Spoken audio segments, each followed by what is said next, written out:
తిమ్మాపురం అనే గ్రామంలో రామయ్య అనే రైతు ఉండేవాడు. రామయ్యకు ఇద్దరు పిల్లలు. రామయ్య పొలం పనులు చేసుకుంటూ హాయిగా జీవితాన్ని గడిపేవాడు. ఒకరోజు రామయ్య వ్యవసాయం చేయడానికని పొలంలోకి వెళ్తున్నాడు. రామయ్య పొలానికి వెళ్ళే దారిలో అక్కడ వలలో చిక్కిన రాబందును చూశాడు. అప్పుడు రాబందు రామయ్యను చూసి, రక్షించండి, కాపాడండి అని అరుస్తుంది. రామయ్యకు రాబందును చూసి జాలి వేసింది. వెంటనే తన దగ్గరున్న కొడవలితో వలతాళ్లను తీసి రాబందును రక్షించాడు.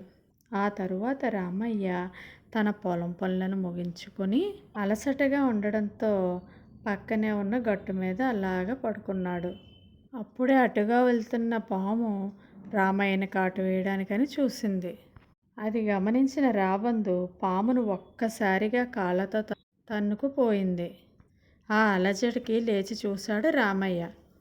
రాబందు చేసిన సహాయానికి రామయ్య చాలా ఆశ్చర్యపోయాడు.